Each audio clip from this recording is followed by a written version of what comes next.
Hello पिला माने स्वागत जानाऊँ आम यूट्यूब चैनल स्टडी रूम को। सो पिलाए तुम दशम श्रेणी जो इतिहास बही रही इतिहास बही प्रथम अध्याय हूँ तुम मानकर भारतीय जातीय आंदोलन गांधी जुग।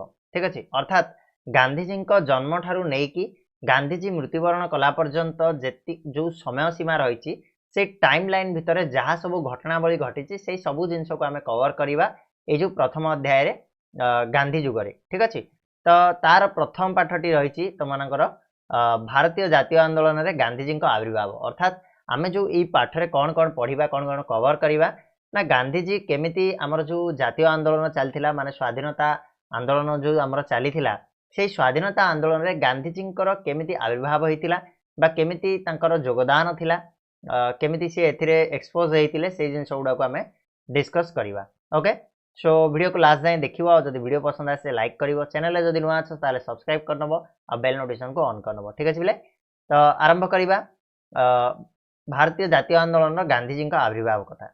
आम जाचे आमको 400 वर्ष धरिकी ये शासन कर आसला ना इंग्लैंड। ठीक अच्छे, तो इंग्रेज मैंने आमको जिते शासन करते गोटे व्यक्तित्व निहाती भाव तुम गांधीजी को बहुत भल भाव जानी आम इंडिया पिला माने भारतर एमती कौन सी लोक ना जी कि गांधीजी को न जानी। ठीक अच्छे, तो से गांधीजी विषय आज आम पढ़ा, तो इंटरेस्टिंग टॉपिक। चलो स्टार्ट करवा। तो देख आमर जो इतिहासर किसी मान्यगण्य व्यक्ति कथा जदि किसी व्यक्तित्व कथा कहवा ताले महात्मा गांधी से गोटे अग्रधाड़ी नेता भाव में परिचित, आग धाड़ी आसवे निहाती भाव। ताकू आमे कौन बोली जानती ना जातिर पिता बोली मध्य आमे महात्मा गांधी को कहती। महात्मा तांको आख्या दिया जाइथिला गांधीजी। गांधीजी पूरा नामटा कौन पिला माने? गांधीजी पूरा नाम हूँ मोहनदास करमचंद गांधी। ठीक अच्छे ना, तो तांको महात्मा आख्या दिया जाइथिला आ तांको जातिर पिता मध्य आख्या दिया जाइथिला। मन रखिबो, जानिथिबो एटा तमे सब। तो केवल भारत इतिहास नुह समग्र विश्व जड़े जननायक भाव में किए महात्मा गांधी परिचित थे। आ भारतीय राजनीति में महात्मा गांधी का प्रवेश भारतीय स्वाधीनता संग्राम एक नूतन अध्याय सृष्टि करथिला। ठीक अच्छे, भारतीय राजनीति में सी जो प्रवेश कले तो भारतर जो स्वाधीनता संग्राम थिला से गोटे नुआ अध्याय सृष्टि है। तो बर्तमान आम तांकर जो जन्म ठारू नहीं कि बाकी तक जिनस गुड़ को आम टाइमलाइन हिसाब से पढ़ा। देख, तो महात्मा गांधी पूरा नाम कौन थिला ना मोहनदास करमचंद गांधी।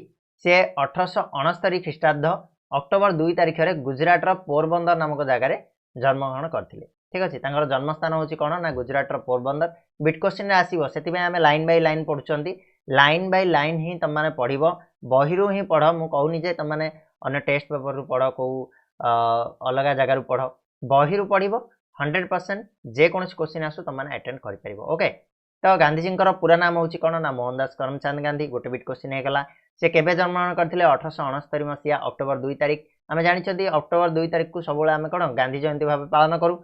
आमर छुट्टी घोषणा कराई जातीय छुट्टी हिसाब से। ठीक अच्छे, आ कौटी जन्मग्रहण करते ना गुजरातर पोरबंदर नामक जगार सी जन्मग्रहण करते। 1882 ख्रीष्टाब्द से बह करते, अर्थात 13 वर्ष बयस सी कस्तूरबा को बह करते। ठीक अच्छे, स्त्री नाम कौन थी ना कस्तूरबा थिला। कस्तूरबा जहाँ को कि लोक मैंने श्रद्धारे बा बोली डाकुले। यहाँ मन रख बिट क्वेश्चन आसीपे जे कस्तूरबा को श्रद्धारे लोक मैंने कौन बोली डाकुले? बा बोली डाकुले।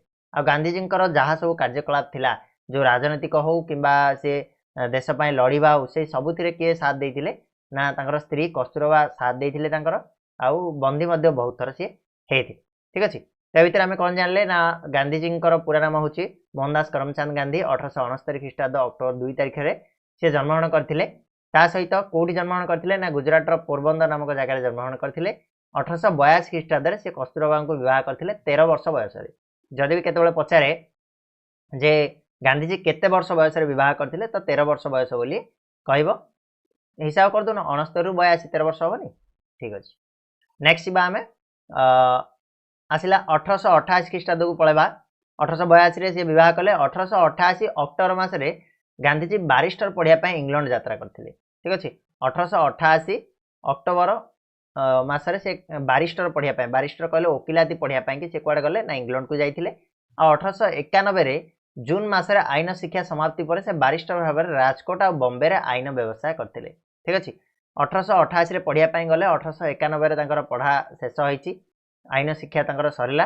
तो सेठू सी बारिस्टर भाव में माने वकिल भाव में आसिकी राजकोट आ बॉम्बे दी जगह कौन करथिले ना आईन व्यवसाय आरंभ करथिले बा वकिलाती आरंभ करथिले बोली आमे कहि परिबा। तापरे दादा अब्दुल्ला नामक जने भारतीय मुसलमान व्यवसायी वकिल रूपे एक मोकदमा लड़िया सी कौन कले ना दक्षिण आफ्रिकार नाटाल नामक स्थान को जाइथिले। बिट क्वेश्चन रे सबोला आछि मन रखिबो जे काहा पई वकिलाती लड़िया पई सी दक्षिण आफ्रिका यात्रा कले ना दादा अब्दुल्ला जने भारतीय मुसलमान तांको पई वकिल रूपे सी गोटे मोकदमा लड़िया पई दक्षिण आफ्रिका को जगह जाइथिले ना नाटाल नामक जगह को सी जाइथिले। ओके मन रखबो दादा अब्दुल्ला नामक जने भारतीय मुसलमान जहा पई कि लड़िया पई सी दक्षिण आफ्रिका गले कोठी की दक्षिण आफ्रिकार ना नाटाल नामक जगह को जाइथिले। बारंबार कहूची काहे ना सुनिला परे जिनसटा फिट हे जिवो। देखो डेट वाइज मन रख 1869 सी कौन कले ना जन्मग्रहण करथिले। 1882 सी विवाह कले 13 वर्ष बयस रे। देन 1888 जेतेबेले तांगु केते हितला 19 वर्ष हितला सेतेबेले सी बारिस्टर पढिया पई इंग्लैंड जाइथिले। 1891 तार 3 वर्ष परे जून मासरे सी आईन शिक्षा समाप्ति करिकि राजकोट आ बॉम्बे रे तांकर आईन व्यवसाय आरंभ करथिले। नेक्स्ट कौन होइचंदी ना दादा अब्दुल्ला नामक जने भारतीय मुसलमान तांको पई केस लड़िया पई कि से कुआडे जाइथिले ना दक्षिण आफ्रिकार नाटाल नामक जगह को यात्रा करथिले। ठीक अछि मन रहिला ना। तो नेक्स्ट आमे देखिबा श्वेतांग इरेज मानक वर्णवैषम्य नीति जोगु कृष्णांग आफ्रिकन सह दक्षिण आफ्रिकार काम करथिबा भारतीय माने विभिन्न अत्याचार सम्मुखीन होतिले। सेठारे भारतीय मानक भोटदान अधिकार नथिला। सेमानकु सेमानकर नाम पंजीकरण करी निर्वाचन कर देबाकू पड़ुथिला। अर्थात देखो जेतेबेले गांधीजी दक्षिण आफ्रिका यात्रा कले सेही समय गोटे घटनाटे तांको सहित घटितिला। माने दक्षिण आफ्रिकार सेतेबेले वर्णवैषम्य नीति चलथिला। वर्णवैषम्य कहले कोन ना गोरा मानकु गोटे अलग प्रकार आउ कृष्णांग मानकु गोटे अलग प्रकार अर्थात कोन ना कला आ गोरार भेदभाव थिला सेठी। ठीक अछि तो से माने कोन करथिले ना कला लोक मानकु पूरा अत्याचार करथिले। ठीक अछि तेणु आम भारतीय माने मध्य कृष्णांग टिके कला टिके साबुनिया तो सेमानकु मध्य सेठारे जो भारतीय माने थिले सेमानकु मध्य अत्याचारित हेबाकू पड़ुथिला। ठीक अछि तो ये जो वर्णवैषम्य नीति को उठाया पई गांधीजी बहुत चेष्टा करथिले। तांको सहित गोटे घटना घटिला जेतेबेले सी दक्षिण आफ्रिका रे गोटे रेल रे यात्रा करथिले। से रेल डबारे थिबा किछि जो गोरा माने ठीक अछि से माने कोन कले ना गांधीजी को बाहरी फोपाड़ी देइथिले मध्य। ठीक अछि से रेल डबारु काढी के फोपाड़ी देइथिले। सेतेबेले गांधीजी रागी जाई कि कोन करथिले এই जो वर्णवैषम्य नीति विरोध रे से सत्याग्रह करथिले। ठीक अछि तो सेतेबेले कोन होतला ना भारतीय मानक ऊपर अत्याचार चलथिला। भारतीय मानकर भोटदान अधिकार नथिला। भारतीय माने सेठी भोट देई पार नथिले। सेमानकु तांका नाम पंजीकरण करिकि निर्वाचन कर कहले कारण टैक्स देवा पई पड़ुथिला। इलेक्शन टैक्स बोली गोटे थिला। इलेक्शन टैक्स देवा पई पड़ुथिला भारतीय मानकु। ता छडा सेमानकु बसति स्थापन पई जनाकीर्ण अस्वास्थ्यकर परिवेशर स्थान उद्दिष्ट कराइथिला। माने जोठी लोक माने रुहंतिनी सेठी गोटे अस्वास्थ्यकर परिवेश अर्थात बहुत खराब परिवेश रे तांकु जनबसति स्थापन करिया पई तांकु जागा दिया जाइथिला। से माने राति 9टा पर घर बाहर को जाई पारु नथिले और जनसाधारण का पाद चला रास्ता व्यवहार करि पार नथिले। आ भारतीय मानक प्रति कोन अन्याय होतिला ना राति 9टा हेगला माने आ घर बाहर को जाई परिबेनी। जदि भी गले ताले पुलिस अरेस्ट करनबो। आ से माने जनसाधारण का पाद चला रास्ता को मध्ये व्यवहार करि पारु नथिले। ठीक अछि तो से माने रेल गाड़ी रे प्रथम बा द्वितीय श्रेणी कोठरी रे यात्रा करि पार नथिले। फर्स्ट बा सेकंड क्लास रे से माने जाई पार नथिले।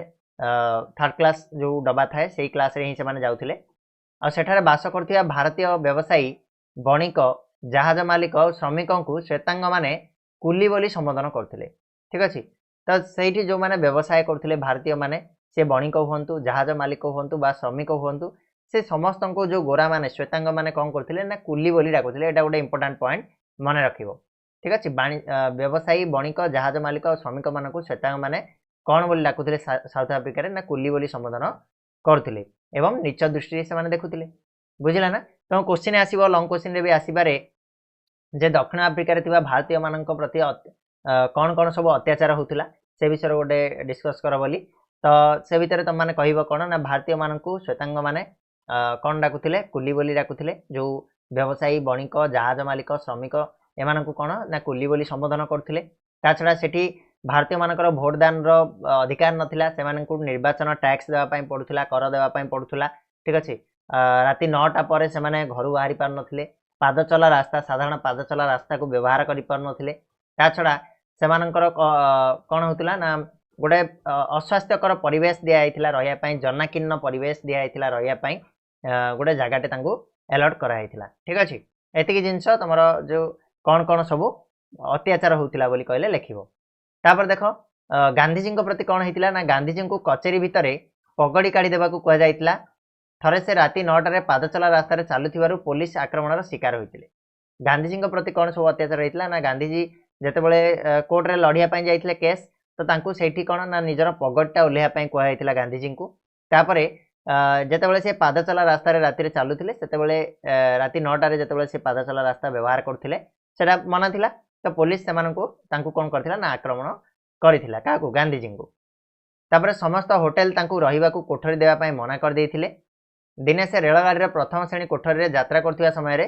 तांकर जने श्वेतांग सहयात्री अभियोग क्रमे गोटे स्टेशन रे रेलगाड़ी गार्ड और पुलिस द्वारा तांको जिनिसपत्र सह उक्त रेल कोठरी ठेली बाहर कर दिया जाइथिला ठीक अछि कहीं ना भारतीय श्वेतांग मानकर नियम नथिला जे प्रथम और द्वितीय श्रेणी से माने यात्रा करि परिबे बोली तो गांधीजी जेतेबेले कौन कले ना फर्स्ट क्लास रे जेतेबेले से यात्रा करथिले ट्रेन रे सेतेबेले जने श्वेतांग कौन करथिले कंप्लेन करथिले जाकी पुलिस को और गार्ड को तो पुलिस और गार्ड कौन कले गांधीजी जिनिस पत्र सहित तांको से रेलगाड़ी रेल डबारू कौन करथिले ना ठेली देइथिले ठीक अछि तो गांधीजी को कौन कराइथिला ना ए जिनसटा मन रख गांधीजी को कोर्ट भितर निज पगड़ी ओले देवा पई कहया जाइथिला ता छडा तांको कोनोसी भी होटेल रे रहिया पई जागा दिया जाय नथिला एवं रेलगाड़ी यात्रा करने समय जिनिस पत्र सहित कौन करते ना से डबारू ठेली देते जेहेतु सी प्रथम श्रेणी डबारे यात्रा करते यही जिन मन रखार अच्छे आ कि नहीं आसला कौन ना श्वेतांग मान व्यवहार में गांधीजी मन विद्रोही होता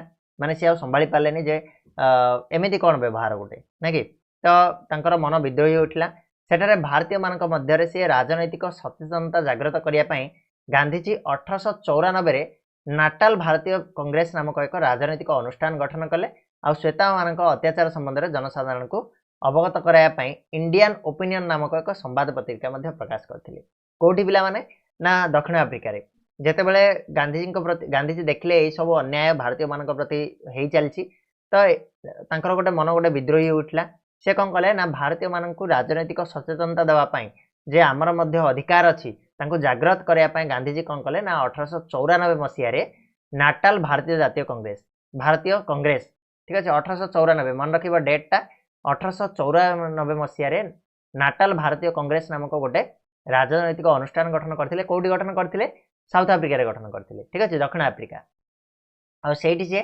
श्वेतांग मान अत्याचार संबंध में जो गोरा मान अत्याचार संबंध में जनसाधारण को अवगत करने जनायापाई से गोटे संवाद पत्रिका प्रकाश करते जार ना हूँ कौन इंडियन ओपिनियन ठीक अच्छे क्लियर मन इंडियन ओपिनियन नेक्स्ट आसला इंग्रेज मान विरोध में संग्राम करने निमंते गांधीजी नेतृत्व नेले यही संग्राम समय से सत्य अहिंसा उपर आधारित नूतन अस्त्र सत्याग्रहर प्रत्यावर्तन कले ठीक अच्छे जितेबाला इंग्रेज मान विरोध में जितेबाला सी सत्याग्रह आरंभ कले तो सेतेबेले से कौन कले ना गोटे नुआ अस्त्र सत्य और अहिंसा को पर्यवेसित करके सत्य अहिंसार मार्ग चलिकी गोटे नुआ अस्त्र से उद्भावन करते जार ना था कौन सत्याग्रह ठीक अच्छे सत्याग्रहर जन्मदाता होती किए ना गांधीजी बोली आम कहीपर नेक्स्ट आसला 1906 मसीहा को जीवा 1906 ख्रीष्टाब्द जितेबाला दक्षिण आफ्रिका सरकार एक आईन प्रणयन कर प्रत्येक भारतीय को निजर आंगुली छाप थिबा पंजीकृत प्रमाणपत्र को सबु समय निज सहित बहन करने को बाध्यतामूलक कले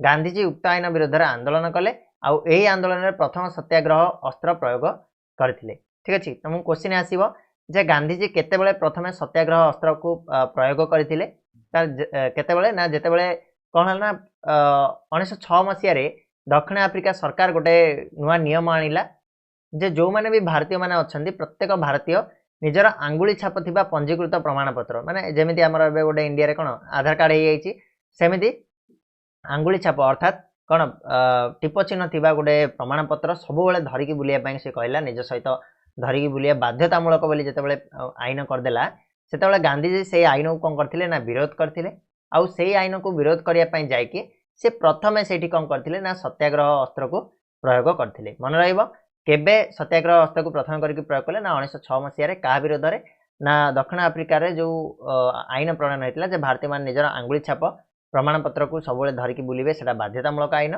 ताकू विरोध करने को जाकि सत्याग्रह अस्त्र प्रयोग करथिले पुणी 1906 सेप्टेम्बर 11 रे जोहान्सबर्गर एम्पायर थिएटर अनुष्ठित एक साधारण सभा उपस्थित थिबा भारतीय माने एही कला आईन को अमान्य करने दृढ़ संकल्प नहीं केबे 1906 सेप्टेम्बर 11 रे जोहान्सबर्गर एम्पायर थिएटर रे गोटे साधारण सभा समस्ते डिसाइड कले जे ये जो आईन को आम कौन करिया समस्ते विरोध करिया बोली से दृढ़ संकल्प नेले ठीक अच्छे। तो सरकार अनेक आंदोलनकारी को बंदी करथिले। गांधीजी को जोहान्सबर्ग कारागार रे बंदी करी रखागला ठीक अच्छे। गांधीजी को कौन करथिले ना जोहान्सबर्ग कारागार रे से बंदी करी रखिथिले। कारागार कहले पिला माने जेल जेल रे से माने बंदी करी रखिथिले। तार फोटो गोटे तुम देखि परिबो दक्षिण अफ्रिकार जोहान्सबर्ग कारागार रे बंदी गांधीजी किछि एमितिका फोटो तुम देखि परिबो ओके। नेक्स्ट यही अहिंसा आंदोलन विरोध में सरकार दमनमूलक नीति अधिक संख्यक भारतीयों को आईन अमान्य करने प्रेरणा कला। जेहेतु गांधीजी अहिंसा आंदोलन करते हिंसार कौन प्रकार से चिन्ह वर्ण नाला तो समस्त भारतीय मानक गोटे आंदोलित करने बाध्यला ये जिनसटा जे आम अहिंसा आंदोलन करूँ दमनमूलक नीति प्रयोग कर भारतीय मान संकल्प नेले जे आम आईन अमान्य आंदोलन में अधिक अधिक मात्रा जोगदबा ओके। तो गांधीजी सत्याग्रह नीति सफल है। इतिमध्य सरकार द्वारा भारतीय मान उद्देश्य प्रणीत देशांतर गमन निषेध आईन विरोध में अनेक भारतीय 1908 अगस्ट नाटाल सीमा पार हुई ट्रांसवाल गमन कले और गिरफ हेले। कौन है रिप्ले ना भारत जो आमर गांधीजी जो अहिंसा अस्त्रटा से कम लगी जो आईन थिला सरकार से भारतीय मान उद्देश्य गोटे आईन प्रणयन होता जे भारतीय माने देशर दूर को जाई परिबे नै माने देशर बाहर को जाई परिबे नै देशांतर गमन निषेध आईन विरोध से माने अनेक भारतीय माने मिसिकी कौन कले 1908 मसीहार अगस्ट मासरे नाटाल सीमा पार होगी माने नाटाल ठारू ट्रांसवाल जाइथिले ठीक अच्छे। ट्रांसवाल गोटे देश को नाटाल सीमा पार होगी ट्रांसवाल को सेमाने गमन कले आ सेठी सेमाने कौन पुलिस मान द्वारा गिरफ होइथिले। पुणी से वर्ष अक्टोबर मासरे गांधीजी को बंदी कर दिगला ठीक अच्छे। थे बंदी कराइला पुणी आउ थे अक्टोबर मसरे से वर्ष गांधीजी को आउ थे बंदी करागला। आंदोलन प्रशमित हवा परिवर्ते अधिक शक्तिशाली है। प्रशमित कहले कमिबा आंदोलन कमिबा परिवर्ते जेहेतु गांधीजी को पुणी थे बंदी कर दिगला आंदोलन आउ थे बढ़िया लगिला ना कि। तो 1913 मसीहा मार्च 14 दक्षिण आफ्रिका उच्चतम न्यायालय एक निष्पत्ति क्रमे ख्रीष्टियान रीति अनुसार संपादित होई नथिबा पंजीकरण होई नथिबा भारतीय मानक विवाहर स्वीकृति प्रत्याहार करागला ठीक अच्छे। कौन है ना 1913 मसीहा मार्च 14 रे दक्षिण आफ्रिकार उच्चतम न्यायालय जोटा कि कोर्ट रे निष्पत्ति है जे ख्रीष्टियान रीति अनुसार संपादित होई नथिबा बा पंजीकरण होई नथिबा भारतीय मानकर विवाह स्वीकृति को प्रत्याख्यान करागला उठे दिगला ठीक अच्छे। माने जो माने ख्रीष्टियान ग्रहण करना से पंजीकृत होना से बहार जो स्वीकृति विवाहर जो स्वीकृति प्रदान कराइला कौन करागला ना प्रत्याहार करागला उच्चतम न्यायालय द्वारा दक्षिण आफ्रिकार केबे 1913 मार्च 14 तारिख डेट गुड़ाक मन रखिए पे। तो यह विरोध में पुणी संगठित है आंदोलन दक्षिण आफ्रिकार गांधीजी नेतृत्वाधीन शेष आंदोलन थिला एटा ठीक अच्छे। तो गांधीजी नूतन संग्राम निकट में इंग्रेज सरकार हार मानिले एवं केतेक अपमानजनक आईन प्रत्याहार करने को बाध्य होते ठीक अच्छे। तो गांधीजी शेष जो आंदोलन थिला क्या विरोध में थिला ना जो भारतीय मानकर जो माने भी पंजीकृत होई नथिबे ख्रीष्टियान आईन हिसाब से तो सेमानकर विवाह स्वीकृति जो प्रत्याहार कराइथिला ता विरोध में गांधीजी शेष आंदोलन थिला कोठी ना दक्षिण आफ्रिका ठीक अच्छे। आम ए जहाँ भी पढ़ुंट गांधीजी दक्षिण आफ्रिका भितर जिनटा पढ़ुंट ओके। तो गांधीजी ये जो नूतन संग्राम निकट में इंग्रेज सरकार हार मानिले शेष से कौन कले ना भारतीय मान प्रति जो अपमानजनक किसी आईन थिला सेगुड़ी से कौन कले ना उठेदेले बा प्रत्याहार होगा बाध्य कले। से समय दक्षिण आफ्रिकार शासन मुख्य थे जनरल स्कॉट्स जो जितेबाला ये सब आईन को उठाई दिगला से शासन मुख्य किए थे ना जनरल स्कॉट्स थे जनरल स्मॉट्स थे ठीक अच्छे। दक्षिण आफ्रिकार शासन मुख्य क्लियर मन रख जनरल स्मॉट्स आउ थे कहूँ दक्षिण आफ्रिकार शासन मुख्य से थे किए ना जनरल स्मॉट्स ओके। तो नेक्स्ट आम जा 1915 मसीहा को ये सरला गांधीजी कौन दक्षिण आफ्रिका यात्रार जो घटनावली दक्षिण आफ्रिकार जहाँ जहाँ घटनावली होता तो पुणी कौन है ना 1915 मसीहा जनवरी 9 तारिख में गांधीजी कौन कले ना भारत को फेरी आसिले। गांधीजी केबे भारत को फेरी दक्षिण आफ्रिकार क्वेश्चन आसो 1915 जनवरी 9 तारिख में गांधीजी गोपाल कृष्ण गोखले को राजनैतिक गुरु भाव आसिक से ग्रहण कले गोपाल कृष्ण गोखले जड़े जनाशुना राजनीतिज्ञ तांकर गुरु भाव में ग्रहण कले गांधीजी जितेबाला सी भारत को फेरले 1915 जनवरी 9 तारिख में ठीक अच्छे। तो गोखले उपदेश अनुजाई गांधीजी एक वर्ष काल राजनीति दूरे रही आई समय मध्य भारत विभिन्न स्थान भ्रमण कर लोक राजनैतिक मनोभाव लक्ष्य करते ठीक अच्छे। तो गोपाल कृष्ण गोखले जितेबाला सी राजनैतिक गुरु भाव ग्रहण कले तो गोपाल कृष्ण गोखले गांधीजी को परामर्श देते जे गोटे वर्ष जाए राजनीति ठारू दूरे रही तेणु गांधीजी गोटे वर्ष राजनीति ठारू दूरे रहिले आउ से गोटे वर्षर जो समय मिलला से समय भितर से कौन कले ना भारतर कोण अनुकोण को यात्रा करते बहुत जगह को सी बुलिकी देखी लोक मान राजनीतिक मनोभाव को लक्ष्य करते लोक मैंने एक्चुअली कौ स्टेट अच्छा राजनीतिर कौ स्टेट से अच्छा से जिनटा को सी अनुभूति करते ठीक अच्छे। दक्षिण आफ्रिकार महान नीति जो विश्वकवि रवींद्रनाथ ठाकुर महात्मा आख्या देते ठीक अच्छे। तो किए गांधीजी को महात्मा आख्या देते महात्मा जो सरनेमटा रहा है किए देते ना रवींद्रनाथ ठाकुर जी कि आमर विश्वकवि भाव में जनाशुना मन रख विश्वकवि किए बोली पचार पार रवींद्रनाथ ठाकुर।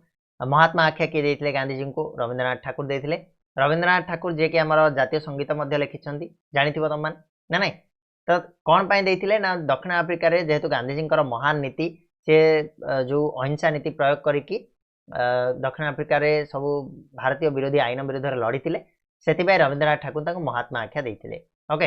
तो 1916 ख्रीष्टाब्द अहमदाबाद निकट में साबरमती नदीकूल एक आश्रम प्रतिष्ठा कर देशवासी को सत्य अहिंसा निष्ठा और निर्भीकतार पथ प्रदर्शन करते किए गांधीजी।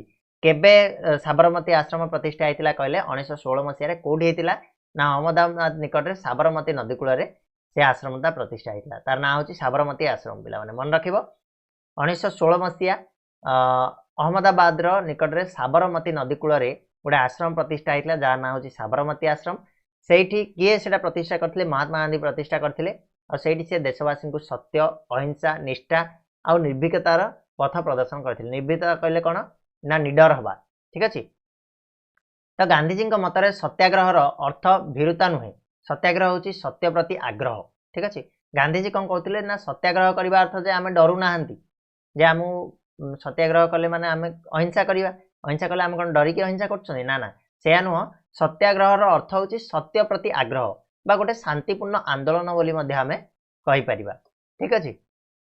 तापर 1917 इंग्रेज उपनिवेश गुड़िया भारतीय मान निजुक्ति को बंद न कले सरकार विरोध में सत्याग्रह आरंभ करने धमक दे गांधीजी एक निजुक्ति बंद कर सफल होते ठीक अच्छे। यही निजुक्तिटा बंद कर सफल होते माने 1917 इंग्रेज उपनिवेश गुड़िक इंग्रेज उपनिवेश कहले कौन इंग्रेज माने जो फैक्ट्री गुड़ाक करते से फैक्ट्री रे निजुक्ति को बंद करने भारतीय मान निजुक्ति माने भारतीय मान को लेकिन खटाऊले से निजुक्ति को बंद करने गांधीजी गोटे सत्याग्रहर धमक देते आउ गांधीजी यही निजुक्ति बंद कर सफल होते ठीक अच्छे।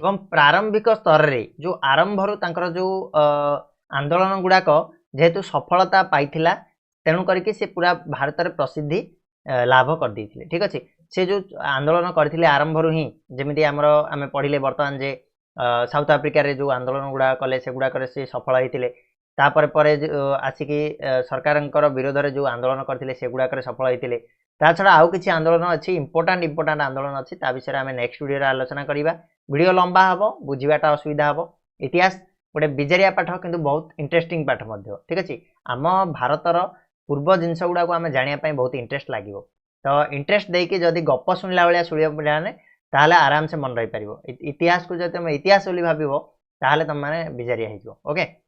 तो आम नेक्स्ट जो आग को पढ़ा चंपारण आंदोलन पढ़ा आईन मान्य आंदोलन होगा तुम पढ़ा आम जालियानवाला बाग पढ़ा तो बहुत किसी जिनस अच्छी पढ़ापी कि नेक्स्ट वीडियो पढ़ा। आज वीडियो आम जहाँ जो पढ़ले जे गांधीजी जन्म ठारू नहीं बर्तमान पर्यंत 1917 मसीहा पर्यंत जो डेट लाइन 1969 आरंभ होती 1917 मसीहा पर्यंत आम बर्तमान डेट लाइन सरला या पर आम आग को देखा ठीक अच्छे। तो आशा करछि आज वीडियो जहाँ भी पढ़ेली तुमको डिटेल बुझा पड़ी गोटे गोटे लाइन बाय लाइन ये पढ़ाऊँगी कहीं प्रत्येक लाइन रु तुम क्वेश्चन बनूची प्रत्येक लाइन रु क्वेश्चन आसबार चांसेस रोचे ना तो मुझे चाहिए तुमको केवल खाली इंपोर्टाट पार्ट गुड़ा कहीदे पड़े था कि ना आमको पढ़ार अच्छी लाइन बाय लाइन कहीं बिट क्वेश्चन हूँ इंपोर्टाट ठीक अच्छे 50टा तुम सर्ट क्वेश्चन आसे तो ये भीतर जेकोसी जगार तुमको गोटे सर्ट क्वेश्चन कर दे पारे क्लियर तो रहिबा पुणी नेक्स्ट वीडियो से जाए धन्यवाद समस्त ये भाव आम प्रति सपोर्ट बनई रखी था वीडियो को लाइक शेयर और सब्सक्राइब चैनल को